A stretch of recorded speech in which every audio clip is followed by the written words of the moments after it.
여러분 안녕하세요. 경기도 공정국장 김지혜입니다. 오늘은 지난 시간에 이어서 판매 단계에서 발생할 수 있는 종업원 파견 문제에 대해 설명드리도록 하겠습니다. 납품업체가 대규모 유통업자의 사업장에 자신의 종업원을 파견하는 경우가 많이 있습니다. 입점업체 역시 야외 행사장 등 자기의 매장 이외의 장소에 종업원을 파견하는 경우가 있을 수 있습니다.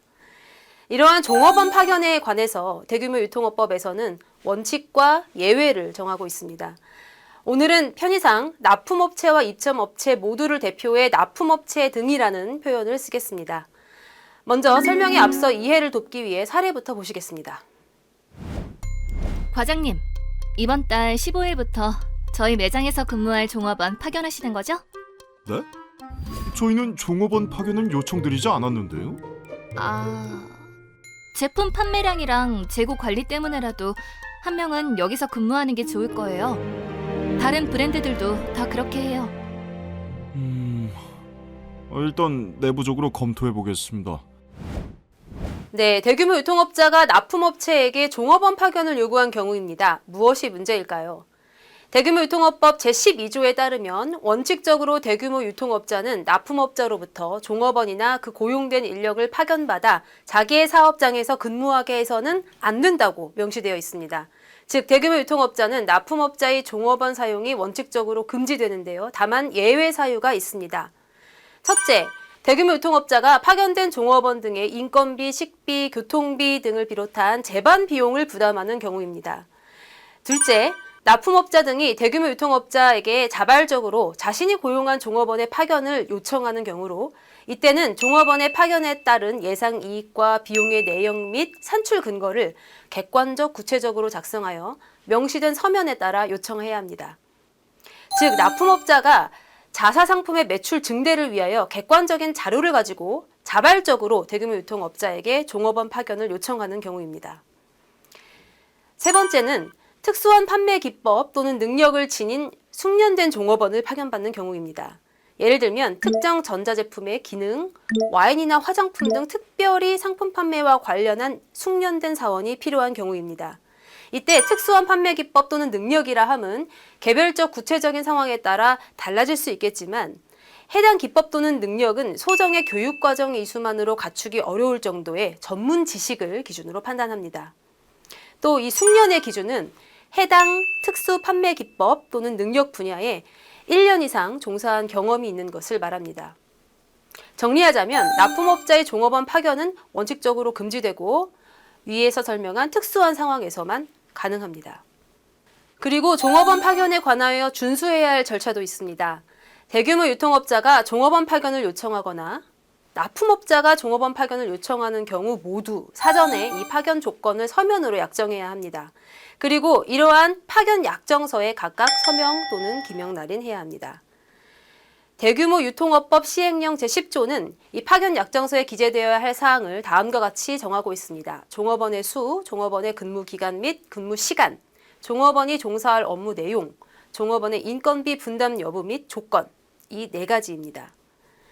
대규모 유통업자는 파견 조건을 약정한 서면을 즉시 납품업자 등에게 교부하여야 하고요.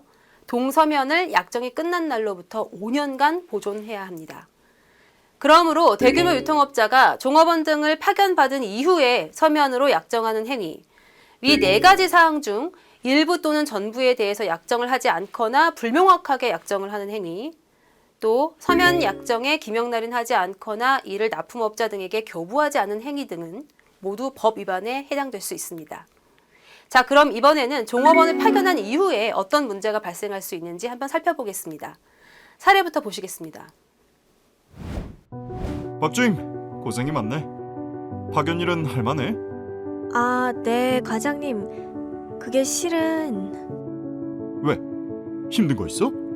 아니요, 그런 건 아닌데요. 저는 제품 판매와 재고 관리를 하러 간 건데 지난 주말에는 마트 매장에 고객분들 입장할 때 인사 도우미를 하라더라고요. 그 시간에 다른 분이 제품 판매 도와줄 거라고요. 뭐야? 그리고 마트 내에 푸드코트 있잖아요. 저희 제품 있는 쪽 근처에 있는 거요. 거기 청소도 좀 하라고 하는데 그게 제가 해야 하는 일인지... 네, 납품업체가 제품 판매와 관리를 위해 파견한 종업원인데 대규모 유통업자가 인사 도움이나 청소와 같이 납품업자의 상품 또는 서비스와 관련이 없는 업무에 종사하도록 한 것입니다.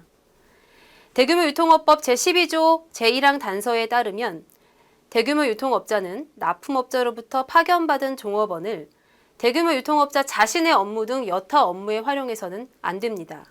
즉, 대규모 유통업자는 해당 납품업자 등이 납품하는 상품의 판매 및 관리 업무를 위해서만 파견받은 종업원을 사용할 수 있습니다. 그러므로 매장 전체 차원의 고객 응대 및 안내 업무, 상품 하역, 창고 반입 업무, 쇼핑카트 회수 정리, 주차장 관리 및 주차 지원 업무, 다른 납품업자 등이 납품하는 상품의 판매 및 재고 파악, 대규모 유통업자의 PB 상품에 대한 판매 업무에 사용하는 것 모두 금지됩니다. 끝으로 파견된 종업원의 과실과 반품의 문제는 어떻게 해야 할지 살펴보겠습니다. 사례 보시겠습니다. 그리고 과장님, 이번에 그쪽 매장에서 제가 저희 선풍기들 진열하다가 실수로 떨어뜨려서 파손이 된 게 2개 있었어요. 이거는 저희 쪽에서 반품하는 게 맞죠? 아유 저런. 조심하지 그랬어. 그건 우리가 반품해야지. 근데 공기청정기도 열 대 반품하라고 하던데요. 뭐? 그것도 망가졌어? 아니요, 아무 문제 없어요. 근데 하자가 있다고 선풍기 반품하는 김에 그것도 반품해달라고 하더라고요. 파견된 종업원이 자신의 실수로 납품업체의 제품이 파손이 되었다고 이야기합니다. 또 동일한 납품업체의 상품이기는 하나 하자가 없는 다른 상품에 대해서도 같이 반품을 해달라고 대규모 유통업체에서 요구하고 있는데요. 과연 납품업자는 어디까지 반품을 받아야 할까요?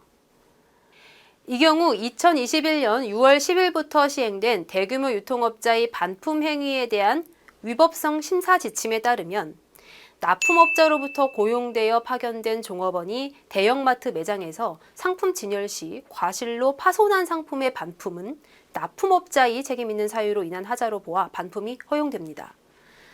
그러나 1차 시에 배운 대로 특약 매입이 아닌 이상 하자 없는 상품의 일방적인 반품은 허용되지 않습니다.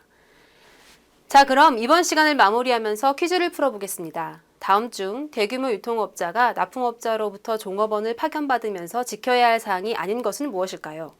1번, 납품업자가 자발적으로 대규모 유통업자에게 종업원의 파견을 요청하여야 한다. 2번, 납품업자와 대규모 유통업자는 사전에 파견 조건을 서면으로 약정하여야 한다. 3번, 종업원의 수, 종업원의 근무 기간 및 근무 시간은 납품업자와 대규모 유통업자 간 약정에 포함되어야 한다. 4번, 납품업자가 파견한 종업원은 대규모 유통업자의 자체 업무도 수행하여야 한다. 정답은 4번입니다.